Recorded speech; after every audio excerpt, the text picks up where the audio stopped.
आपल्या सर्वांचं पुन्हा एकदा स्वागत आहे युनिक इन्फॉर्मेशन हब या आपल्या यूट्यूब चॅनलवर. आतड्याला आलेली सूज किंवा पोटाचा अल्सर किंवा याला इंग्लिशमध्ये अल्सरेटिव्ह कोलायटिस असं सुद्धा म्हटलं जातं. हे अतिशय भयंकर आहे जर याची व्यवस्थित ट्रीटमेंट आपण केली नाही तर. मोठ्या प्रमाणामध्ये यामध्ये पोटदुखी होत असते. कमरेच्या वर आणि बरगड्याच्या खाली खूप मोठ्या प्रमाणामध्ये दुखायला लागतं. एकंदरीत यामध्ये जे आपल्या पोटाच्या आतमधले आतडे असतात त्याला जखमा होतात, ज्याला आपण अल्सर म्हणतो, आणि त्यानंतर ह्या वेदना सुरू होतात. गुदद्वारापासून ते मोठ्या आतड्यापर्यंत हे वाढत जातं. यावर उपाय अनेक आहेत. काही जर आपण पथ्य पाळलेत आणि चांगले उपाय जर केले तर 101% यासारखी बिमारी तुमची ही बसून जाते.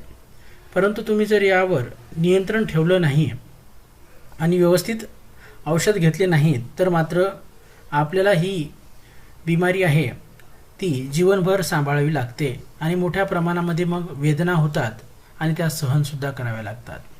तर इथे बघू शकता की पोटाच्या आतमध्ये आतडीला अशा प्रकारच्या जखमा होतात आणि नंतर त्याचा त्रास खूप वाढत जातो.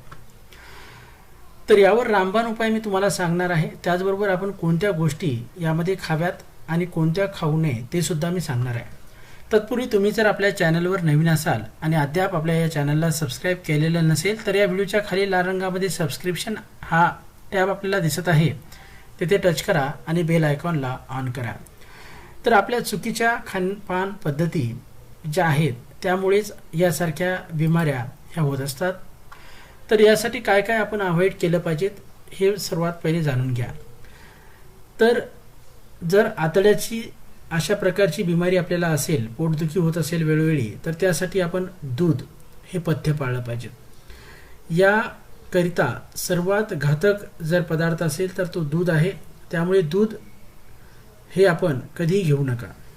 त्याचबरोबर अननस, टरबूज, लिंबू, जंक फूड, तळलेले पदार्थ, जंक फूड अवॉइड करा आणि नशा, अल्कोहोल कधीही घेऊ नका.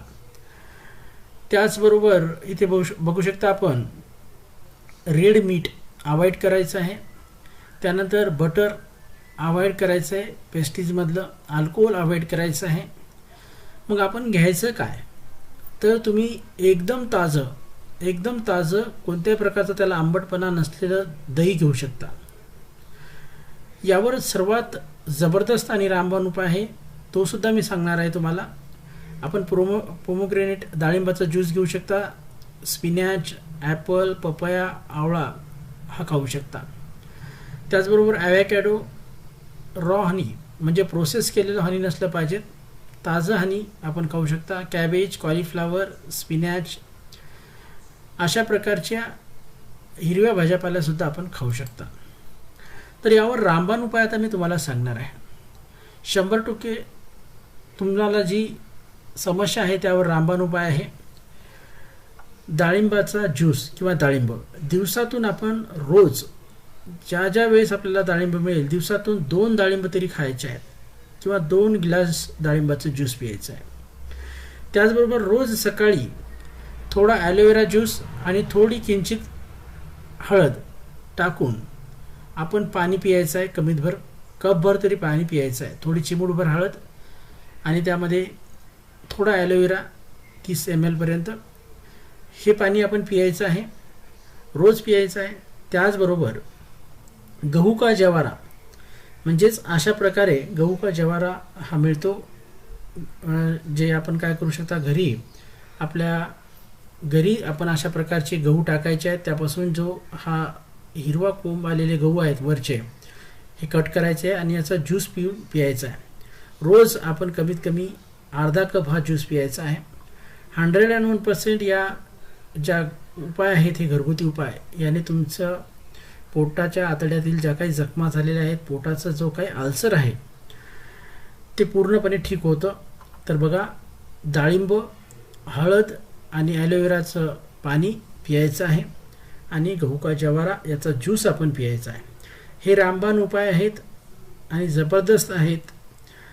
काही दिवसामध्येच तुमच्या ह्या ज्या पोटाच्या समस्या आहेत त्या पूर्णपणे दूर होतात आणि जी काही इंटरनल सिस्टीम आहे तीसुद्धा व्यवस्थित होते. त्याचबरोबर ज्या काही जखमा आतड्यावर झालेल्या आहेत त्या जखमासुद्धा पूर्णपणे बसून जातात. गुदद्वारापर्यंत ह्या जखमा गेलेल्या असतात. परिणामी कधीकधी रक्त यामधून पडतं, वेदना भरपूर होतात. तर हे सर्व बसून जातं या 4 उपायाने. तर नक्की हा उपाय करायचा आहे आणि चॅनलला सबस्क्राईब करण्यासाठी मात्र विसरायचं नाही आहे. धन्यवाद.